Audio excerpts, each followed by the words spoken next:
Good morning class. My name is Deepali Gupta. आज हम कर रहे हैं क्लास 8 सब्जेक्ट हमारा SST और चैप्टर चल रहा है हमारा 14। देखिए चैप्टर 14 में हमने विद्रोह का प्रसार पढ़ रहे थे। विद्रोह के प्रसार में हमने मेरठ में, कानपुर, अवध और मध्य भारत में विद्रोह का प्रसार पढ़ लिया था। अब हमारा नेक्स्ट टॉपिक था अन्य स्थान। चलिए पढ़ते हैं। बरेली में इस विद्रोह का नेतृत्व खान बहादुर खान द्वारा किया गया। आरा तथा बिहार के अन्य स्थानों पर कुंवर सिंह इन विद्रोह के नेता थे। इसके बाद जो हेडिंग आती है हमारे क्षेत्रीय केंद्र बिंदु अवध। अवध के बारे में हम पढ़ते हैं।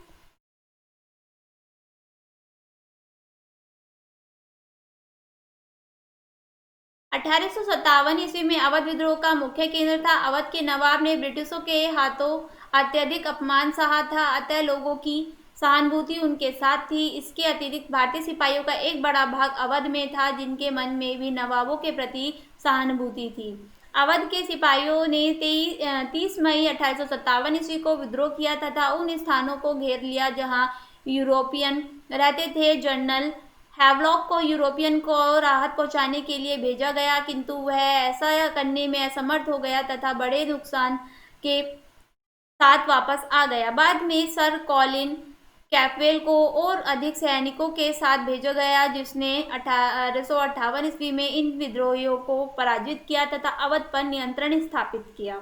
प्रतिशोध की ज्वाला को शांत करने के लिए ब्रिटिशों ने अनेक लोगों को मार दिया। बेगम हजरत महल नेपाल भाग गई, जिसके साथ अवध का विद्रोह समाप्त हो गया। अब पढ़ते हैं हम विद्रोह का दमन। ब्रिटिशों के हाथों विद्रोह का दमन एक अमानवीय गाथा है, जिसने हमेशा के लिए भारतीयों की मानसिकता को करवाहट से भर दिया। विद्रोह के प्रारंभ में ब्रिटिश इस विद्रोह से अनजान थे, अतः वे अपना जीवन बचाने के लिए भाग गए। जब उन्होंने विद्रोह के विस्तार को जाना, तब उन्होंने अपनी रणनीति तैयार की तथा विद्रोह का सामना प्रतिशोध की भावना के साथ किया। उनकी क्रूरता आग लगाने के कार्य तथा हिंसक व कट्टर लुटेरों एवं आतंकवादियों से भी अधिक शर्मनाक थी। उन्होंने पूर्ण शक्ति के साथ अपनी प्रतिक्रिया व्यक्त की। वे पंजाब से अतिरिक्त सैन्य बल लेकर आए, जिन्हें प्रत्येक नगर, गांव तथा गलियों में घमासान युद्ध लड़ने पड़े। उन्होंने बिना भेदभाव के पुरुष, स्त्री तथा बच्चों को मार दिया। अधिकांश उन्होंने आंदोलनकारियों को तोपों के मुंह पर बांधकर अमानवीय रूप से उड़ा दिया। गांव या नगर ब्रिटिश सेना जहां से भी गुजरी, वहां लोगों के मृत शरीरों के सिवा कुछ भी नहीं छोड़ा। दिल्ली में सर जॉन निकोलसन ने पंजाब सैन्य बल के द्वारा आंदोलनकारियों को कुचला और सितंबर 1857 ईस्वी में इस पर फिर से कब्जा कर लिया। लाल किला, चांदनी चौक, कश्मीरी गेट तथा अन्य स्थानों पर घमासान युद्ध लड़े गए। बहादुर शाह हुमायूं मकबरे में भाग गया, वहां से उसे पकड़ लिया गया तथा उम्रकैद की सजा दी गई।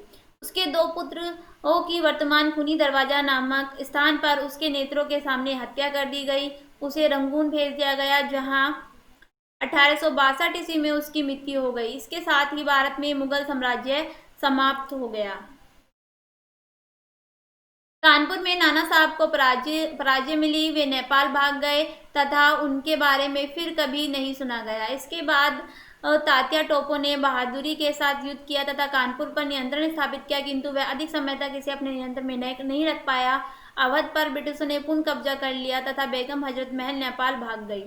मध्य भारत में झांसी की रानी ने ब्रिटिशों की शक्तिशाली सेना के विरुद्ध अपनी छोटी सेना का नेतृत्व किया। उन्होंने सैनिक के कपड़े पहनकर अपने पुत्र को पीठ पर बांधा तथा घोड़े पर सवार होकर ब्रिटिशों से युद्ध किया। इस युद्ध में उन्हें तात्या टोपो द्वारा सहायता प्रदान की गई, किंतु वह अपना साहसी युद्ध ब्रिटिशों से नहीं जीत सकी। उन्होंने तात्या टोपो की सहायता से ग्वालियर को संधि से जब्त कर लिया, जो ब्रिटिशों का वफादार था। रानी ने स्वयं को कुर्बान कर दिया तथा तात्या टोपे को फांसी पर लटका दिया गया।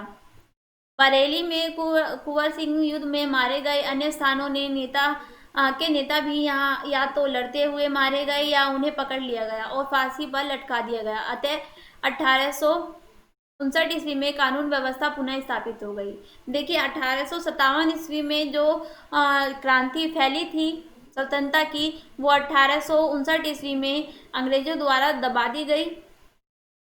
आपको बताया गया है इस पूरे पैराग्राफ में जो भी हमने पढ़ा कि किस किस प्रक्रिया द्वारा अंग्रेजों ने जो विद्रोह था उसको दबाया। अब है विद्रोह की असफलता के कारण। कुछ ऐसे बिंदु सामने आए जो लगा कि अगर ये नहीं हुआ होता तो शायद ये जो हमारा प्रथम स्वतंत्र संग्राम था ये सफल हो जाता। चलिए पढ़ते हैं। यह विद्रोह विशाल अवश्य था, किंतु इसमें प्रारंभ से ही असफलता का बीज निहित था। नंबर 1, यह विद्रोह अपने निर्धारित समय 31 मई 1857 ईस्वी से पहले ही नियोजित तरीके से प्रारंभ हो गया था। नंबर 2 है हमारा, विद्रोह का प्रसार सीमित था। यह मुख्य उत्तर भारत, वर्तमान भारत के उत्तर प्रदेश, बिहार, पश्चिम बंगाल, असम, मध्य प्रदेश तथा महाराष्ट्र राज्यों में हुआ। अन्य क्षेत्रों में इस विद्रोह का लघु प्रकृति के थे या फिर हुए ही नहीं थे। नंबर 3, इस विद्रोह में एकता का अभाव था। बहुत से शासकों ने विद्रोहियों की सहायता प्रदान नहीं की और कुछ ने तो अपने स्वार्थ के लिए ब्रिटिशों का साथ भी दिया। नंबर 4 है हमारा, देखिए नंबर 2 है, नंबर 3, नंबर 4 है बहुत से सैनिक ब्रिटिशों के वफादार बने रहे, जैसे सिख, राजपूत तथा गोरख सैनिक। यह इनके ही सहयोग का परिणाम था कि ब्रिटिश इस विद्रोह को दबाने में सफल हुए। नंबर 5, समाज के सभी वर्गों ने इस विद्रोह में योगदान नहीं दिया। जैसे कि हमने पढ़ा था, जो शिक्षित वर्ग था वो युद्ध में नहीं आया था, क्योंकि उन्हें लगा कि जो अंग्रेजों द्वारा कार्य किए जा रहे हैं जैसे सती प्रथा, बाल विवाह, वो सही है। सभी लोग अपने उद्देश्य की पूर्ति के लिए लड़ रहे थे। हिंदू भारत को मराठा राज्य बनाने के लिए लड़ रहे थे, जबकि मुस्लिम मुगल शासक की पुनर्स्थापना करना चाहते थे। इसके साथ ही विभिन्न शासक भी अपना अपना उल्लू सीधा कर रहे थे। ये आंदोलनकारी स्थानीय स्तर पर संगठित थे, न कि राष्ट्रीय स्तर पर। इनके कार्य में समान विचारों का अभाव था। दूसरी तरफ ब्रिटिशों ने एकीकृत आर्य के अंतर्गत कार्य किया। आंदोलनकारियों के पास संसाधनों का अभाव था। इसके पास अतिरिक्त सेना व आपूर्ति के साधन नहीं थे। यह ब्रिटिशों ने के पक्ष में था, क्योंकि वे आवश्यकता पड़ने पर कभी भी किसी भी स्थान पर अतिरिक्त सैन्य बल का प्रयोग कर सकते थे। नंबर 9 है हमारा, आंदोलनकारियों ने नेता प्रभावशाली जनरल नहीं थे। उनमें प्रशिक्षण तथा नेतृत्व के गुणों का अभाव था। इसके विपरीत ब्रिटिश अधिकार कुशल जनरल थे। बहादुर शाह जफर एक योग्य नेता नहीं था, क्योंकि वह वृद्ध था तथा किसी को प्रेरित नहीं कर सका। नंबर 10 है हमारा, रेल तथा टेलीग्राफ सेवा ब्रिटिशों के लिए सहयोगी सिद्ध हुई, क्योंकि वे इसके मध्य से व्यक्ति द्वारा वस्तुओं को एक स्थान से दूसरे स्थान पर आसानी से भेज सकते थे, जबकि आंदोलनकारियों को यह काम गुप्त रूप से करना पड़ता था।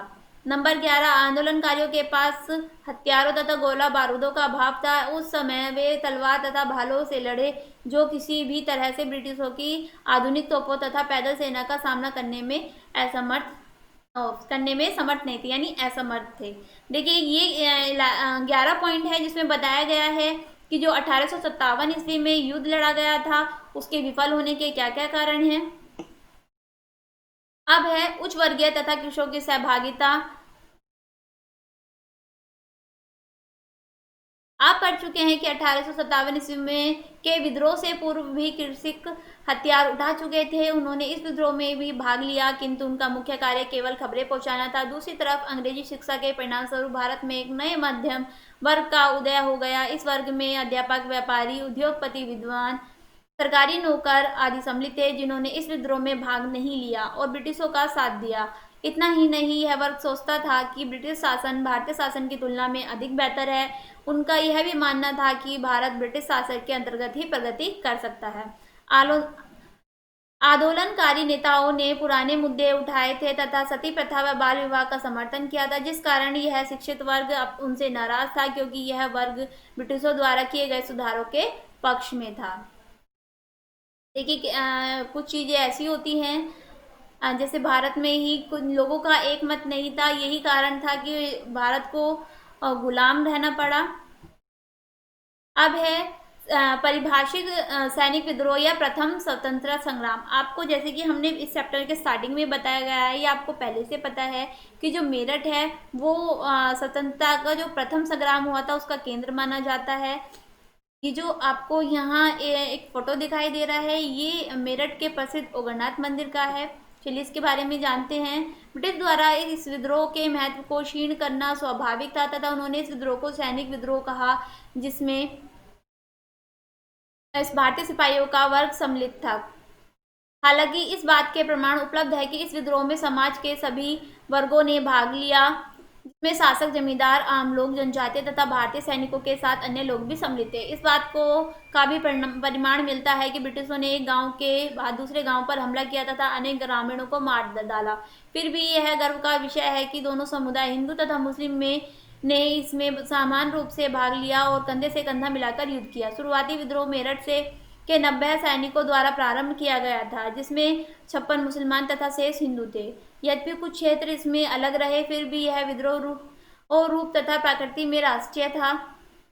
यह विद्रोह बाद में हुए विद्रोह का तथा स्वतंत्र आंदोलन के लिए प्रेरणा स्रोत बना। आज भी हम विद्रोह के लिए गर्व महसूस करते हैं। उपयुक्त विचारों के आधार पर हम इस विद्रोह को निसंदेह प्रथम स्वतंत्रता संग्राम कह सकते हैं। देखिए, अंग्रेजों ने सिर्फ इसे सैनिक विद्रोह कहा, लेकिन जो भारतीयों द्वारा माना जाता है वो इसे पहला स्वतंत्र संग्राम माना जाता है। अब है विद्रोह के परिणाम। देखिए, जो विद्रोह हुआ था उसमें भारतीयों को पराजित मिली, लेकिन कुछ ऐसे परिणाम थे सामने आए जो ब्रिटिशों के खिलाफ थे। जैसे 1857 ईस्वी का विद्रोह हर प्रकार से महत्वपूर्ण था। इसमें कंपनी शासन की नींव हिला दी। इस विद्रोह में परिणामों को निम्नलिखित बिंदुओं द्वारा जाना जा सकता है। जैसे नंबर 1 है हमारा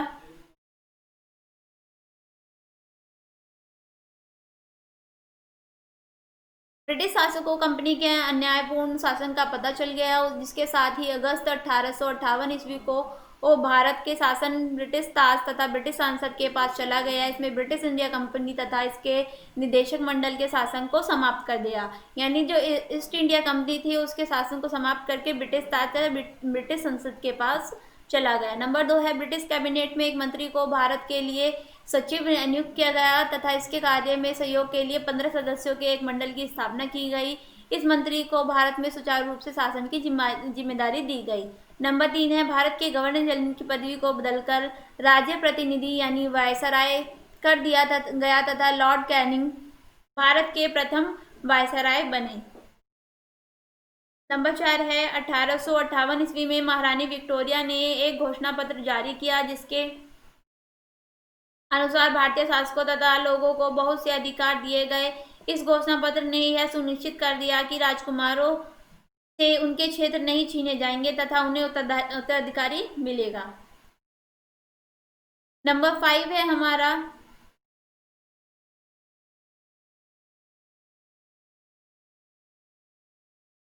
भारत के लोगों को इसी घोषणा पत्र के मध्य से आस्था का अधिकार दिया गया। इस घोषणा पत्र में घोषणा की गई जाति, रंग, वर्ण, धर्म या जन्म स्थान के आधार पर बिना किसी भेदभाव के भारतीयों को उच्च पद पर नियुक्त किया जाएगा। ब्रिटिशों की हत्या के आरोपितों को छोड़कर अन्य सभी लोगों को सामान्य रूप से क्षमा दे दी गई। भारतीय सेना को पुनः संगठित किया गया तथा सेना में ब्रिटिशों की संख्या बढ़ा दी गई। इस विद्रोह ने भारतीयों के हृदय में राष्ट्रीयता की भावना जागृत कर दी, जो ब्रिटिश शासन में स्वतंत्रता के लिए हुए राष्ट्रीय आंदोलन से में बढ़ी। देखिए, कुछ पॉइंट थे हमारे। एक पॉइंट और है जिसने जो 1857 की क्रांति में हमारे पक्ष में थे। इस आंदोलन का सबसे महत्वपूर्ण परिणाम यह था कि ब्रिटिशों की फूट डालो राज करो की नीति का जन्म हुआ। उन्होंने यह विचार किया कि इस विद्रोह में हिंदू तथा मुस्लिम ने मिलकर भाग लिया था, अतः उन्होंने दोनों समुदायों के मध्य अंधविश्वास अविश्वास तथा फूट के बीज बोने का प्रयास किया। इस नीति के परिणाम स्वरूप स्वतंत्रता के समय भारत तथा पाकिस्तान 2 राज्यों की स्थापना हुई और आज भी हम इन दोनों समुदायों के मध्य अविश्वास की भावना को महसूस कर सकते हैं। देखिए, ये कुछ पॉइंट थे जो 1857 की क्रांति के समय जो उसका परिणाम हुआ था, जो चेंजेस हुए थे वो थे। अब आगे पढ़ते हैं हम देसी तथा ब्रिटिश प्रेस की भूमिका। देखिए, जैसे कि आज भी हम कोई भी बड़ी खबर होती है वो न्यूज़पेपर द्वारा करते हैं, पढ़ते हैं या मीडिया द्वारा ही हमारे पास आती है। तो उस समय जो देसी तथा ब्रिटिश प्रेस थी उनकी क्या भूमिका थी वो हम जानते हैं। हम 1857 और 58 ईस्वी में हुई बहुत सी घटनाओं के बारे में समाचार पत्रों के माध्यम से जान सकते हैं। इसमें देशी तथा विदेशी दोनों प्रेस सम्मिलित हैं। इसमें उर्दू तथा अंग्रेजी समाचार पत्रों में एक अहम भूमिका निभाई, जबकि मूल भाषी समाचार पत्रों ने वास्तविक रिपोर्ट को सामने लाने की तथा लोगों में ब्रिटिश विरोधी भावना जगाने के पूर्ण प्रयास किए। इसके विपरीत अंग्रेजी प्रेस ने आंदोलनकारियों के विरुद्ध कड़े कदम उठाने का समर्थन किया।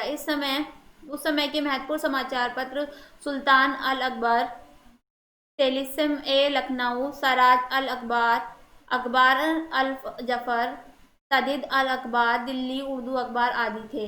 इन समाचार पत्रों की रिपोर्ट के कारण ब्रिटिश सरकार ने इन प्रेसों की आज़ादी पर प्रतिबंध लगाने के लिए प्रेस रेगुलेशन अधिनियम 1867 पारित किया। प्रारंभ में ब्रिटिश तथा अंग्रेजी समाचार पत्रों ने ब्रिटिशों के अत्याचार को कम आंका, किंतु बाद में उन्हें वास्तविकता का ज्ञान हुआ।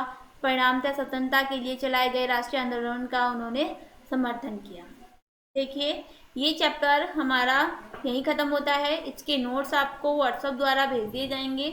इसमें हमने पढ़ा 1857 की जो क्रांति थी उसके क्या परिणाम हुए और क्या कारण रहे जिस कारण से वो विफल हो गया। तो चलिए, आज के लिए इतना ही। धन्यवाद।